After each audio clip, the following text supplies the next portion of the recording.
It took a little time to get the ticket. About 15 minutes later, Viktor Petrovich put the ticket in his jacket pocket and went to the clinic to apply for a sanatorium card. There was still a week left before departure. What was great was that the sanatorium sent its own bus, and there was no need to travel by public transport. There was even a piece of paper pinned to the ticket, which indicated the meeting place, departure time, and even the number of the seat on the bus. The week flew by quickly.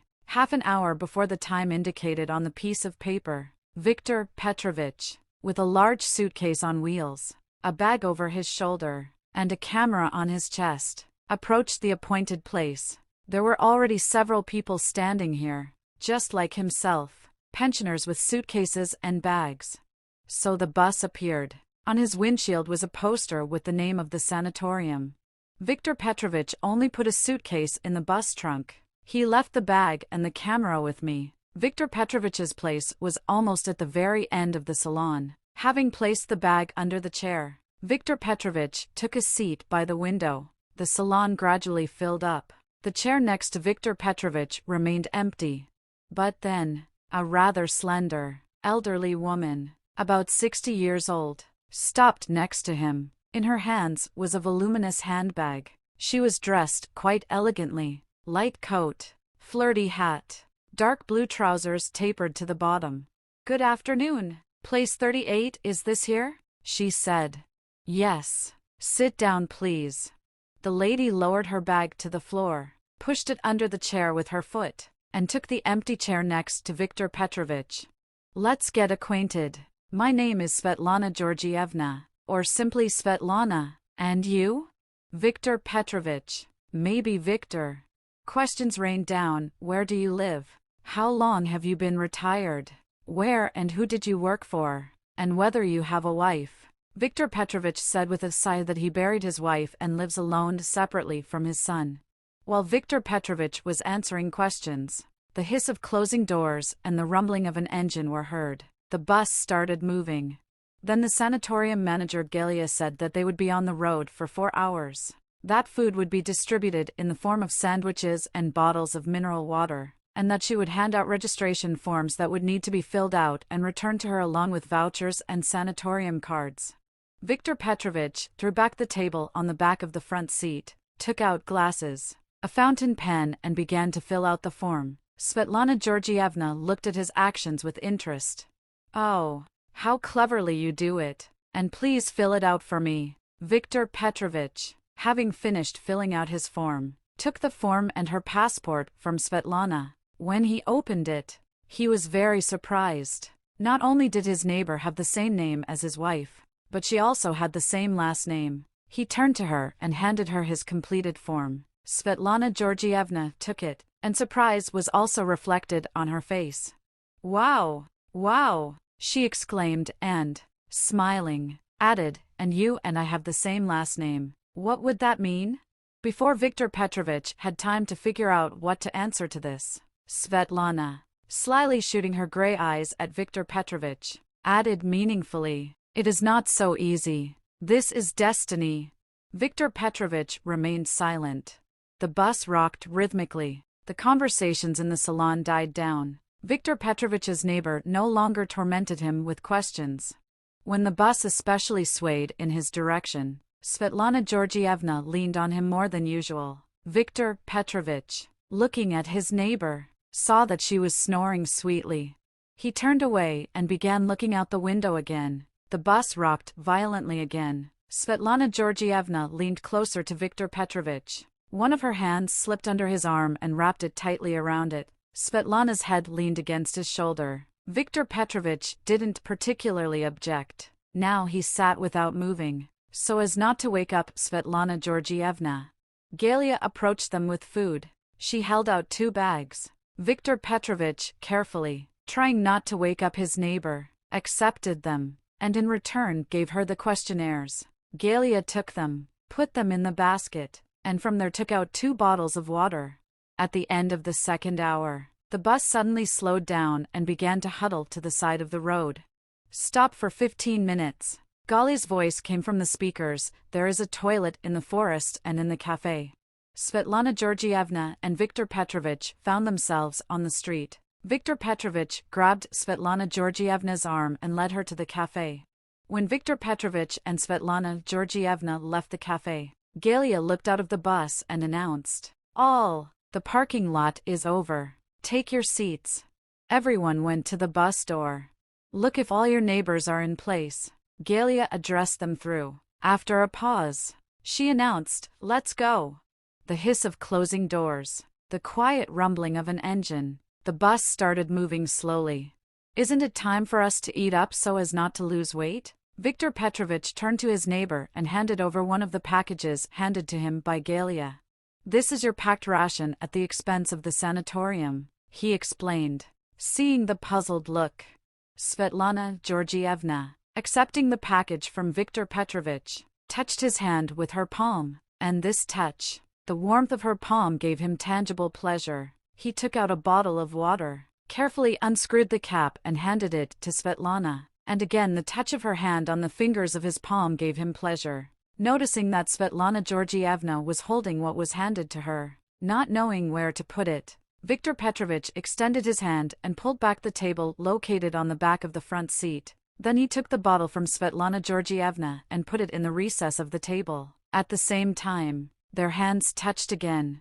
"Oh, but I have pies!" Svetlana Georgievna exclaimed and reached under the chair for her bag. Again her head lay on Viktor Petrovich's thigh. Now, groping under the chair with her hand, Svetlana Georgievna turned her head face up, so that the back of her head rested against Viktor Petrovich's groin, and Viktor Petrovich's manhood was not slow to react and began to grow in volume. Svetlana Georgievna must have felt this in the back of her head, because she turned her head slightly and looked into Viktor Petrovich's face. A barely noticeable smile flashed on her lips, and her eyes lit up with cunning, but out loud she said proudly, "With cabbage."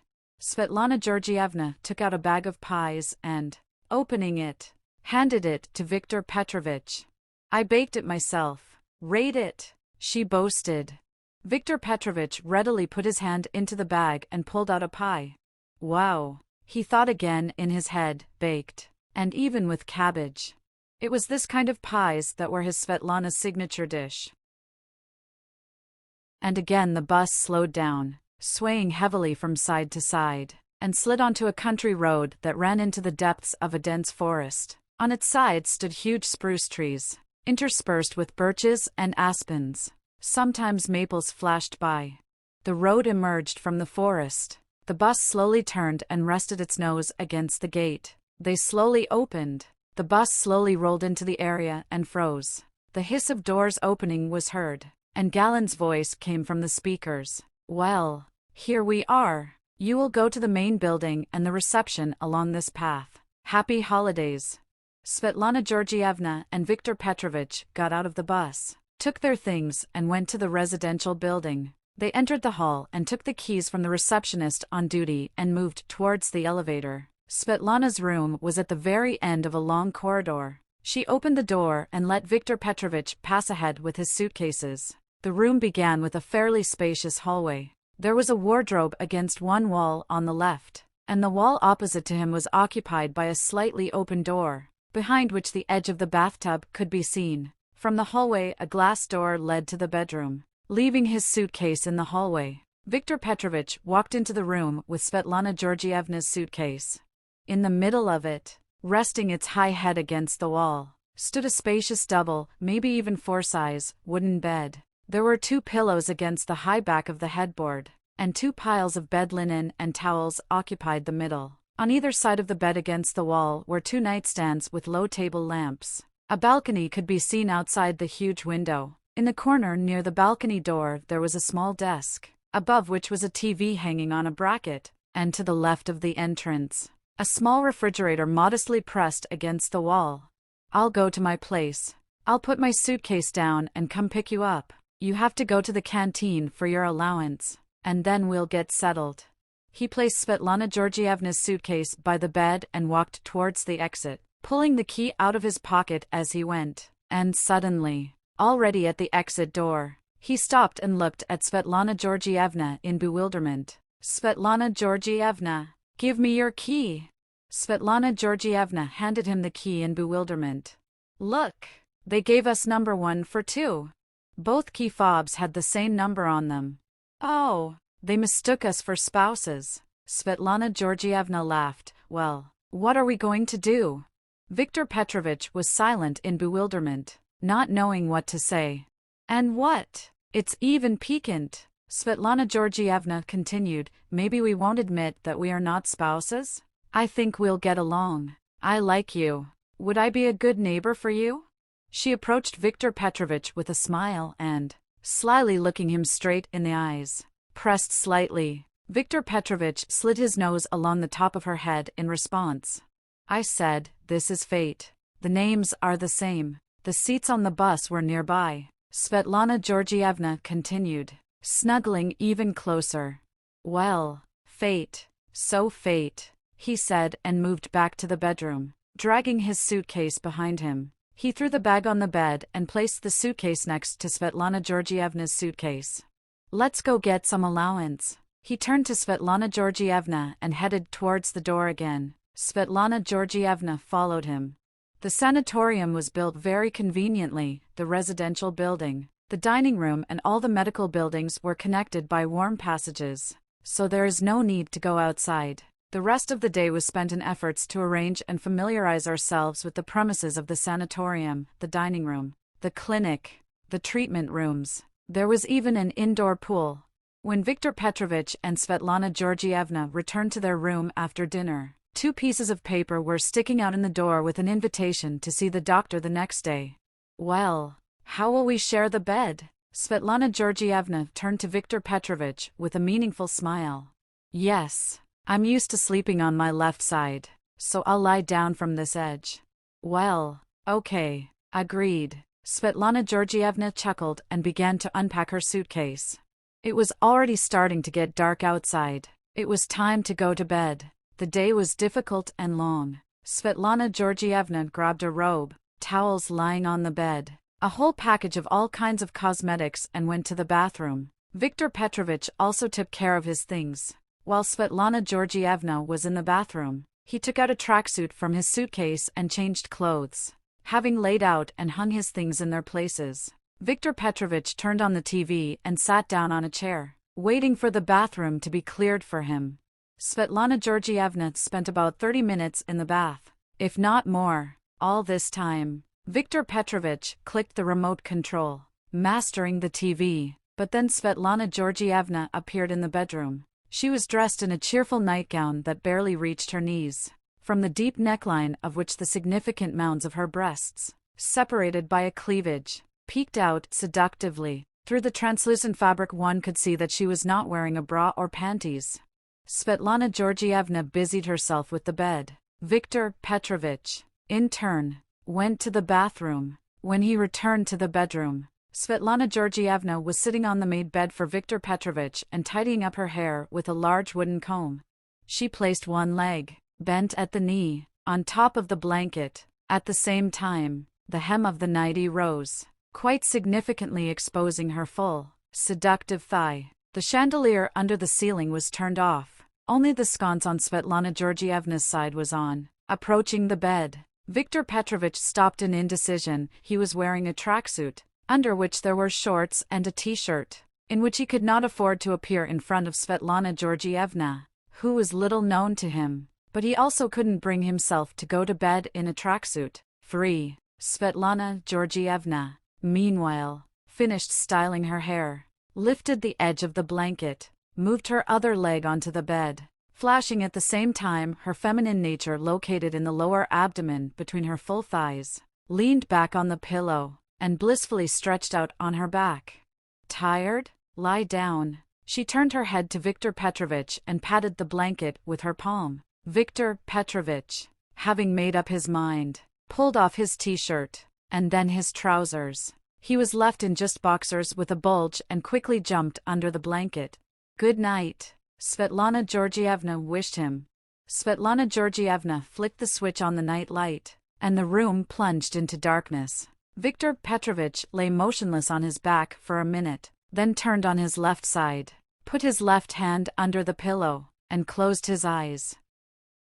He slept until the morning. He woke up long before the alarm rang, still on his left side with his back to Svetlana Georgievna. Dawn was already graying outside the window. Svetlana Georgievna also lay on her left side, comfortably burying her nose in his neck and pressing her soft breasts against his back. One hand lay on his side, and her palm rested possessively on his chest. Her right leg rested serenely on top of his. In recent years, his deceased Svetlana loved to sleep this way, clinging to his back and throwing her leg over him. After a night's sleep, he wanted to go to the toilet, but he continued to lie motionless, afraid of waking up Svetlana Georgievna with a careless movement. The longer he lay there, the more a wave of irresistible tenderness rose in him. Trust in this woman, practically unknown to him, who was so trustingly hugging him with her hand. But then the alarm clock chirped. Svetlana Georgievna woke up, stirred, and in embarrassment recoiled from Viktor Petrovich's back. "Oh, what is it?" she exclaimed, moving away from his back and pulling her leg off Viktor Petrovich's leg. Viktor Petrovich turned to her, put one hand under her neck and, pulling her towards him, pressed his mouth to her lips. "Good morning," he said, breaking away from her, and with a quick movement licked the very tip of Svetlana Georgievna's nose. "Oh, well, what are you doing?" Svetlana Georgievna laughed happily. Viktor Petrovich hugged her, pushed her onto her back and pressed his chest to his chest, intending to kiss Svetlana Georgievna on the lips again, but she turned her head away and the kiss fell on the cheek. "Look how much time it is. We need to get up." Svetlana Georgievna wriggled out from under Viktor Petrovich and swung her legs off the bed. "Let's put it off until evening," she said, turned to Viktor Petrovich, kissed him on the lips and quickly got out of bed. They had barely washed and dressed when there was a knock on the door. Yes, come in," Svetlana Georgievna responded to him. A young woman in a white robe and with a small suitcase in her hand appeared in the room. She said hello and walked to the table. "We need to take blood for cholesterol. Haven't you eaten yet?" she managed, taking out accessories from her suitcase. The first half of the day was spent walking along the sanatorium corridors and offices. Doctor, therapist, registration for the procedures prescribed by him, including the swimming pool, and after lunch, Viktor Petrovich, grabbing a camera, took Svetlana Georgievna on an introductory walk around the outskirts of the sanatorium. The weather was unusually sunny and calm. It was warm. At the far end of the park, they came across a field. Among the thickets of fireweed, tansy, and all other flora, there was a rather wide path. A forest was visible beyond the field. Viktor Petrovich slowly moved along this path.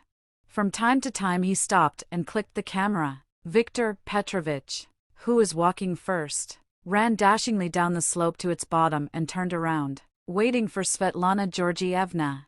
She stood on the edge, not daring to take a step. Viktor Petrovich extended his hands towards her, making it clear that there was nothing wrong, and he would not let her fall. Svetlana Georgievna took a step, then another along the slope.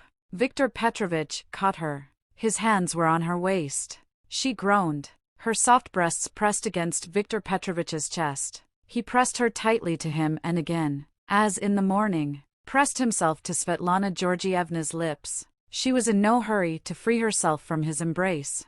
Her arms wrapped around Viktor Petrovich's neck. He felt that now her thighs were pressed against his thighs. He pulled back slightly and looked intently into Svetlana Georgievna's eyes. One of his hands slid down her back and pressed her head to her shoulder. The path led them to the edge of the forest. Birch trees, pine trees, low rowan and viburnum bushes, strewn with red clusters of ripe berries. Viktor Petrovich took several photographs of this autumn forest miracle. Then he turned to his fellow traveler. "Well, did we move back? Enough for the first time."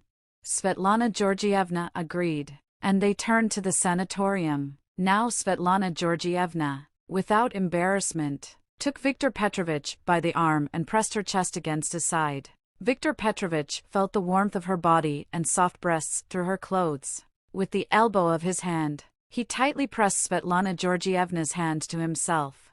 Their conversation revolved around the beauty of the landscapes of Russian nature, about curly white-trunked birches, about triangles of dark spruce trees, about branchy pines, broad-leaved maples. Viktor Petrovich told how foresters use photographs of forest areas taken from the air to count the number of trees of certain species and identify diseased trees. Svetlana Georgievna listened to all this with interest.